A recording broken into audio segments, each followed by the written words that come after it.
Hey, yo, welcome everyone. How's it going, mappers? All right, let's get started with the next video. Basically, in this video, we're going to now take the little things that we have with our map so far, which I believe should be a total of 3 things. It's going to be this building that we've made. Again, yours hopefully looks like the house that you've ever made. If you followed exactly what I did, then it'll be that weird looking house. The next thing is going to be this TMX file that we have. For me, it just looks like these roads and this water and these trees. For you, it might look like, whatever you invented. And the third thing, if I open my world editor, then it's going to be, this little world here where we dragged onto this that house into this map. So it should be the house on the map, etc. Cool. So all this put together, we should be able to jump in the game and run around as the character. We'll take all the steps where we can go ahead and do that. That way, as you continue adding more details, whether it's going to be going back to GIMP to adding more small details, different types of tiles, or whether it's going back to the tile editor to add details like lampposts and mailboxes and all that cool stuff, or just making a bunch of buildings. Let's make sure that it runs in the game in order for it to work. So how do we do this? So the first thing that we are going to need is we are going to need a spawn point somewhere for your character to spawn in this map. So how do we do that? The first thing is we go to the world editor. I already have it pulled up, but if you don't, remember it's just the big W button or, the world editor. Simply pull that up and make sure that we are on your world and we are in your map that we're going to mess with, right? In this case for us, it's going to be cell 00. So this is where we are. At the top of the world editor, there's this like place spawn point icon. It looks like a little silver rhombus. Simply what we have to do is we have to move around and select a location for our character to spawn in. Now, one thing that I want to make everyone aware of, this spawn point is relative to the floor you have selected.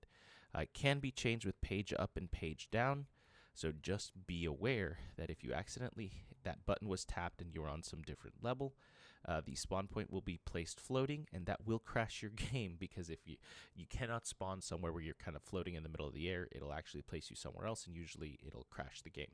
So be aware of that. Like right now, it might seem obvious. Well, clearly the ground's not selected, but if we hit the H button, just like in the other one, it might look like I'm setting things on the ground when really we are on level 4. So always double check that we're on level 0, tap and double tap H to make sure that we are for sure in the correct level, right? Like if I was up here and I double tapped H, I could see, oh, hold up. This is changing colors. Let's go back down to level 0. Anyway, with that being said, I'm going to go ahead and have my character spawn right here. Now, the first thing that pops up is professions equals all. This is important because effectively, effectively what happens is by default, in order for the spawn points to work on Project Zomboid, it needs to have the vanilla professions all listed in a document. We don't have to write that document. This program, right, the world editor, is going to do all of that for us. It's going to write all of the Lua for us. If you wanted to add custom professions, you're going to have to go into the Lua and type all that out, etc., etc. However, when you create this, if you simply leave it as the default as all, any profession that the player selects, whether it's a custom profession, unemployed, or any of these vanilla ones, they will appear here. If you place multiple different spawn points, then when a player loads in and chooses your map to load in, the game will randomly select one of the spawn points that you've chosen to place a player in. Now, if you do select a profession, for example, this is going to be anyone can spawn there, but a police officer can spawn, make sure that it's checked, over here. Maybe this is the police station. Oh, it says professions all. Basically, I probably have to select that. And then once I select this over here, see, this is going to be my objects. I'm going to make sure I have the correct one, and I move it to police officer. Then it says professions police officer. If I click a new one, it'll default to all. So if you want to go ahead and change which profession, you simply have to select the spawn point, and then you can select one or I think multiple professions to be able to spawn in that location. I'm going to go ahead and delete this Spawn point, I don't actually want to. I'm going to right click and remove spawn point. I just want to have one because this is for testing purposes. But since we're talking about spawn points, I just wanted to point out, how they kind of work. Great. With that being said, I believe that if you add the plus button, then you can go ahead and type in whatever profession that you would like. And of course, by selecting that profession and selecting the minus, it will remove the profession. This will affect all spawn points in the world. This is important because if you select the vanilla one and you remove it, that may or may not break your game. I haven't ever really messed with these spawn points. It is up to you what you would like to do. If you know that there are some, those dynamic trait mods that a lot of people like using, and you know that there are certain having more professions will not be detrimental to the game. It's just if no one picks them, they'll never get triggered. So you can always add your most favorite professions from other mods. The only thing is that they are case sensitive. So however the modders wrote those professions for the in-game, that's how you will have to write yours. That's going to take research on your part, so be aware. Great. That being said, we're placed on a spawn point. Moving on to the next thing. The next thing that we want to do is we want to go ahead and generate lots. When we go ahead and I'm going to save. Generating lots, this is effectively how we're going to create the chunk maps that are going to be able to load the game up into Project Zomboid. Now, as you saw here, when I go to File and Generate Lots, right, or even write spawn points, which is actually the next step, I can't do anything. Everything is grayed out. That because these settings are only available from the world here. So we have to go back to the world tab and then go to File. So this write spawn points, before we generate lots, we're going to write spawn points. We've created a spawn point, but we need to make sure that it is written. Remember when I said, hey, the program will handle these spawn points for you? That is correct, only if we write the spawn points. So this we have to select where we want the spawn points to be saved to. See, choose a Lua file to save spawn points into. Every time this world is saved, the spawn points file will be updated. So basically, anytime we save, it'll go ahead and resave and update the spawn points. If we create new spawn points and save, they will be automatically written in. So we want to select the 3 dots, and we're going to save this inside of the top level, Stripesville. Right? This is exactly where we save our world map and everything like that. That's where I like to save it. And the default name, Spawnpoints, all lowercase, you want to leave that name alone. If you change that name, it may or may not, as far as I've heard from the modding community, it will break your game, your map. I haven't tested this out, and I don't really intend to because it sounds like a waste of time.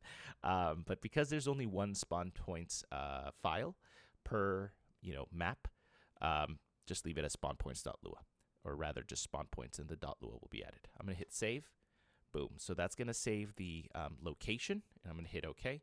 So now anytime that I save, that's going to create the spawnpoints.lua and overwrite it over and over again. So if we see here, I'm going to go to File Location, already in Stripeville. There is here no spawnpoints.lua. That's because I set the setting, but I haven't saved the game. So now when I go ahead and see the little asterisk, I hit Control S for save. Boom, spawn points, a Lua file, right? That has appeared. So great, this is going to be important for later. Now, earlier or in the last video, I noticed that this house was not present when I go into my Stripeville TMX. It is not here in any way, shape, or form. That is because this objects to Lua, right? Is not written in. So I'm going to go to the write objects to Lua, and similar to the write spawn points, it's going to do the same thing. Every time this world is saved, the Lua file will be updated. Basically, it saves the objects into this. So what this does is it communicates any objects that I start dragging into in the world editor. For example, the building TBX object that I dragged into cell 00. That's going to make sure that it updates it and connects it to the proper TMX file. So this, again, like spawn points, objects, all lowercase, must be the file name according to the modding community. If you change the file, it might break things. So if you change the file name, it might break things. So change that name at your own risk. Be aware. So spawnpoints.lua, and this one should be objects.lua. Again, this just sets it. We hit OK, nothing will happen. If we go and check our file, right, we have nothing. The moment I save, notice the asterisk. There it is, objects.lua. And now that I've saved that, if we go back to the tile, if I'm correct, no, my building is still not there. That's okay. I'm going to go ahead and close this, reopen it, see if that affects it. TMX, stripesville 00.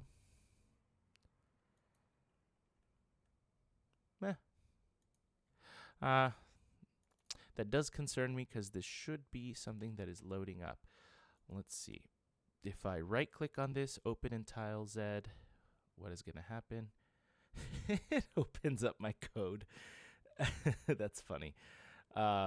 This is apparently what the building1.tbx looks like. I don't know why that's doing that. Usually when I hit open in tile Z, this is going to go ahead and open it in the actual tile editor, not in VS Code.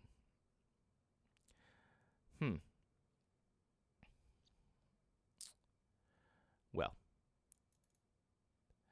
that's strange. I won't worry about that for now. As long as it loads up correctly in the game, that's really all that matters to me.